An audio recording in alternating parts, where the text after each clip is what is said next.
Alistair Birch, who's there for us. Alistair, you've been living in Australia for a number of years. You've probably just come out of the bushfire scenario. You've gone from the frying pan to the fire, so to speak. What's it like there at the minute? Look, it's a controlled calm, I would call it. We're watching what's happening in Europe with alarm, and we're doing our very best to prevent it happening here. I mean, we got a bit of a heads up on the thing because we are quite close to China. We're in the same time zone, or the west of our country is in the same time zone as Beijing, and we have a lot of visitors and students and so on. And so we were one of the first countries to actually close our borders to China. So we were quite aware of what was happening, and some would argue the government's been perhaps a little bit slow in reacting. We haven't locked down our economy entirely. We've put quite a few restrictions on. We've closed certain categories of shops. We've closed massage parlors. We've closed cinemas. We've closed pubs, which is a bit of a shame. But the general industry is still open, although there is a clear recommendation to work from home if you can. Now, you have family all over the country. What are they saying out in Western Australia now, which is at the far left of our screen? Yeah, my parents live in the south coast of Western Australia, in the region they call Great Southern. And that's now within Australia, it's like within the EU, completely open borders normally, except certain states, including Western Australia, Queensland, Northern Territory, South Australia. So basically the entire but basically, most of the country, the states have closed their borders. I think there's only freedom of movement now between Victoria and New South Wales. And within WA, they've actually closed the borders within the regions of WA. So my parents live in the Great Southern region, which is the southern part of WA, south of Perth. And they were very fortunate up until recently. I think they only had two diagnosed cases, and now you cannot leave that area or enter that area without a permit. Without permission, and it's got to be on a certain need. So WA is quite sparsely populated. I think it's only about 2 million people across the entire state, which is larger than Wales. I mean, it's significantly larger, but they're doing their best to keep ahead of the situation. Are people nervous? Are you in lockdown like we are here? You're only supposed to go out for an hour's exercise or essential visits to the shops, that sort of thing, or has that not come yet to Australia? No, they've closed the gyms.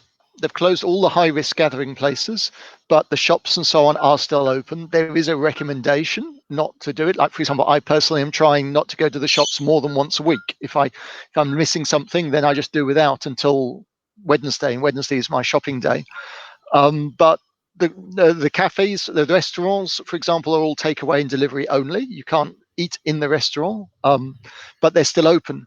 So it's a fine balance. It's a fine balance between border control, because most of the we're fortunate that most of the new cases, or fortunate, we're less unfortunate that most of the new cases are to do with travel, which is why the most recent announcement was, they've banned Australians who are in Australia from leaving the country. So they're literally, our passports don't work anymore. Right. And they've cancelled everyone's visa who's outside the country. So if you want to come and visit Australia, do it another time, please. And any Australians who come in, or permanent residents who come into the country, they are being allowed. They're being kept in isolation for 2 weeks in a government-provided hotel, just to make sure they're not infected before they're being released into the general population. And then some of the states themselves have isolation as well. So, for example, if you're unfortunate and you're living in Hobart and you're abroad, you have to fly into Sydney or Melbourne, spend 14 days isolation there, then fly into Hobart, and then have 14 days state isolation on top of that, which is pretty grim. So, I think people are erring on the side of caution before the cat is out of the bag. Now, some would argue in Melbourne and Sydney, where we've got hotspots, that the situation is deteriorating. I'm here in the suburbs of Melbourne, and it's quite interesting where the hotspots are. Generally, within our cities, it's the more affluent areas that are being hit hardest, simply because they're the people typically who have travelled most, or been around internationally more. So, the area I'm in is actually predominantly ethnic Chinese, and so everyone here knew exactly what to do. I mean, everyone was wearing masks for the last 2 months. You actually felt out of place if you weren't wearing a mask. So I think this is because of that. I mean, I was worried at the beginning because I thought, okay, with the close connections to China, maybe we're more at risk. But now it's become more general. Actually, it's the best place to live because everyone knows what to do. Everyone is following the rules, and we're in a safer situation. Who knows how it's going to be in 2 or 3 weeks' time? I mean, this thing is moving so fast, but we're cautiously optimistic. So, are you in this for the long haul? Do you reckon it's going to blow over in 3 weeks, or do you reckon this is going to be a 3 month thing for all Australians? Because the experience must be different in the sort of coastal built-up areas than it is in the outback. What happens if somewhere in the outback gets an infection? Because by the time they find out about it and do anything about it, it may be too late. Somewhere like that, I doubt they have intensive care beds in the interior of Australia. Well, yes, there are regional hospitals in all the regional centres, and they are excellent. I've had occasion to visit the hospital near my parents' place in Albany in Western Australia, and however, there are areas of particular deprivation. For example, in the Northern Territory, in some of the more remote locations in Northern Territory, they're particularly concerned that they don't want the virus to get in there because there's a lot of drug abuse and alcohol and existing conditions in those areas. And so to have a virus on top would push probably an already fragile population over the edge. So I think it's more about pre-existing conditions that's the concern than about the level of the healthcare. If this disease comes into an area, it's going to overwhelm the local healthcare, whatever you've got. So the idea is to keep it in abeyance, to flatten the curve and spread out, the infections as much as possible. It's the same principle everywhere, basically. And touch wood, here in Australia, we've been surviving quite well. So, are they going to go and do things like deliver food? We've already got over 500,000 volunteers lined up in the UK to help with the effort against COVID-19. Are Australians hardier folk than British citizens here in the UK, and are they just going to hunker down? I seen the Prime Minister on with a lot of leaders from industry the other day, and they seem to have massive plans to get Australian industry involved in the same way as America. Donald Trump's invoked the Production Act. How's that going to work? Well, I must admit I hadn't seen that. The issue we have in Australia is we are a long way away from anywhere, and no one is exporting the equipment you need, the ventilators and the medical equipment anymore. It's all needed for domestic use. So we have to make what we use.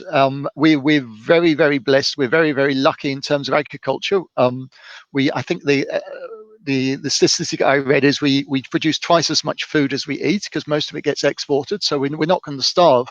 But our industry does need to be slightly repurposed.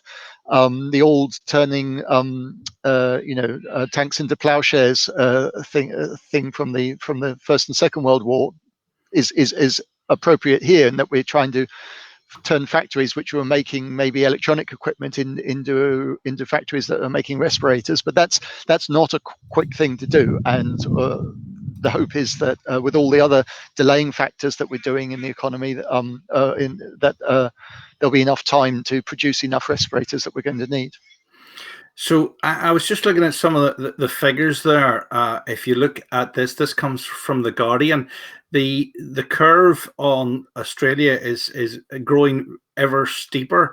If you look at that, how are they going to arrest this sort of awful virus in Australia? Because it's a country the size of a continent, really, isn't it?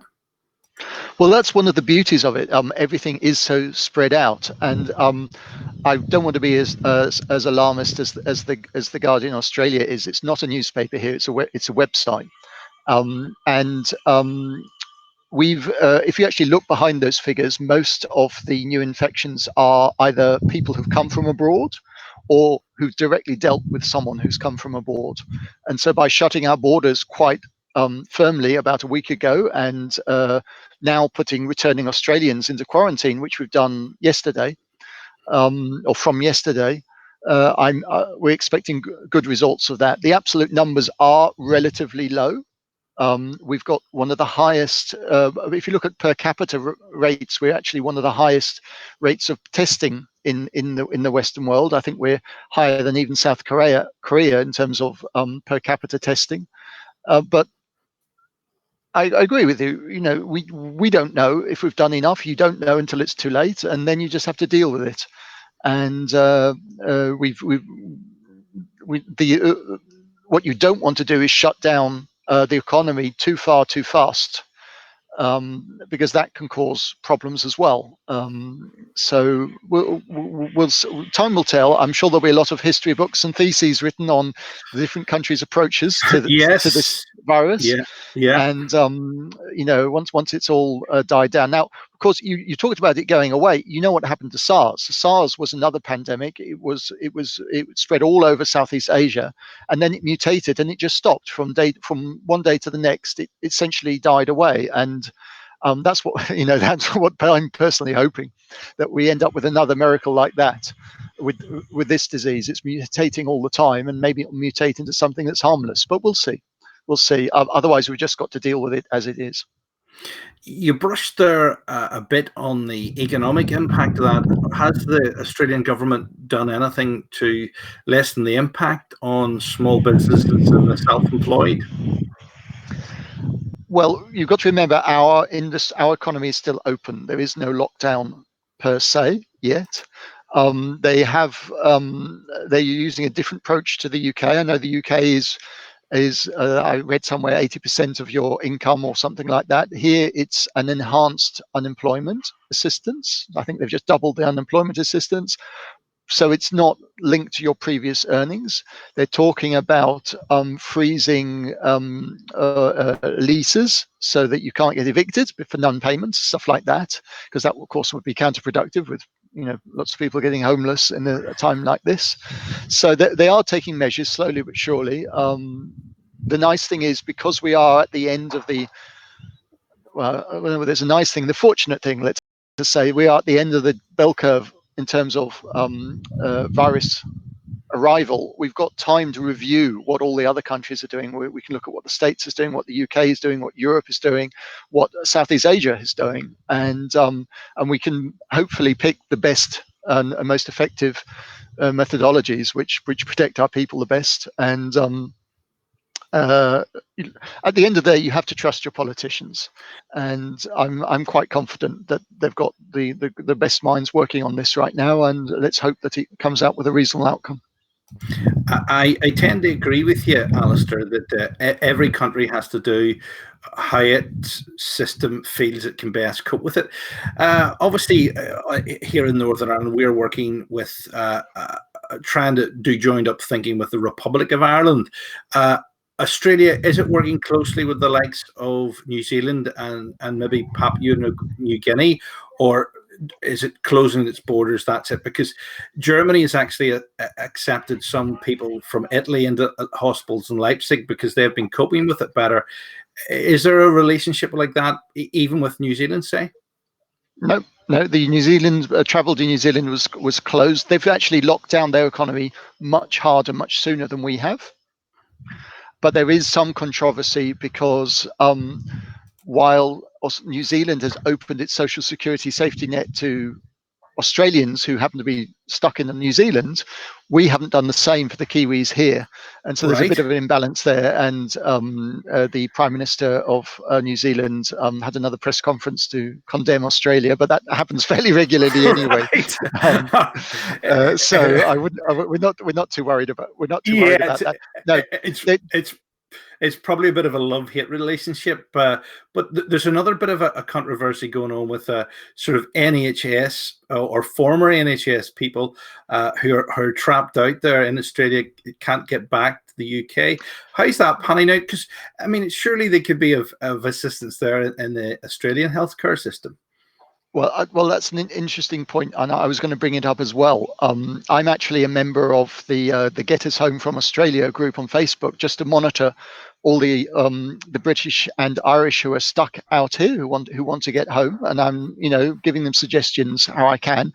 In a situation like this, people don't want to be on holiday. They don't want to be on their working holiday. They want to be at home helping where they can, and I understand that. I think everyone's been let down a lot by the airlines. British Airways is not doing very many flights at all to Australia. Qantas has shut down. Emirates has shut down. And although some of these airlines are shutting down and they're offering credits, if you've taken $2,000 off me to fly back to England, and then you give me a credit, what use is that? Or some of them are doing refunds on your credit card, which is all well and good, but when you do a debit on your credit card, it's instant. When you do a refund, it can take up to 2 weeks, maybe up to a month to come. So people are stuck here simply for financial reasons. There is one airline, I'm going to call them out by name if I may, who's doing a wonderful job. Yeah. The least one we expected, Qatar Airways. They're putting on extra flights. It's flying via Doha to the UK and to Ireland, and they've started a new route into Brisbane because of the demand, which they didn't have before. Now they are charging a lot. Essentially, they're charging double price because the planes are flying to Europe full and flying back empty. So I understand that, but yes. Qatar Airways is doing an amazing job. And if you've got any friends or relatives stuck out here, tell them feel free to message me, or get onto one of these Facebook groups for people stuck in Australia trying to get home, and keep an eye on Qatar Airways. They're the only airline that seems to be running with not only full capacity, but actually increased their capacity for repatriation purposes. Yes, there's a couple of Facebook groups. There's a Get Us Home from Australia UK group and a Get Us Home from Australia Ireland group as well. The details are actually revolving at the bottom of the screen there. I don't know whether you can see that or not, Alistair. It sounds like there's a lot going on there, and there'll be a lot going on for the next month. How long do you think this is going to last then yourself? It depends what you mean by how long is it going to last. I don't see these border restrictions being opened anytime soon. Like, for example, Schengen in Europe is toast. This disease, until they get a decent vaccine, even if they are able to open up the economies within certain countries, these countries aren't going to open their borders anytime soon. I could see this taking up to 2 years to wash out. In terms of lockdown and the economy shutting down, that's a different matter. I hope that we will not go back to normal until we have a vaccine, but I hope that the limited level of economy that we've got in Australia can be maintained. That's my hope anyway, and I hope that the UK will be able to come up to that level as well. So that although most people are working from home, the majority of people are actually earning rather than relying off the state, because that's where we need to get to. It's going to even when we recover, it's going to impact taxes for years to come. Taxes are going to be higher. This money has got to be paid back somehow. This is probably going to be a 10-year thing before it finally calms down. I've been watching CNN this morning, and people are already saying the impact on New York already is going to be bigger than 9/11, and I think this is going to be the world's 9/11 on steroids. And it's going to take a long time. And with that, we're going to leave it because I've been talking to you for 20 minutes. You might be right. Leo Varadkar, the Prime Minister of the Republic of Ireland, says it'll take the Republic of Ireland 40 years to recover from this. I'm hoping the UK gets over it in 4 years, because the impact has been felt here massively already. Alistair Birch in Melbourne, Australia, thank you very much for talking to us this morning, this evening, this afternoon, whatever time in the world you're watching. And I hope we get back to some semblance of normality sooner rather than later. Thank you very much, Alistair. Look forward to it. Bye-bye.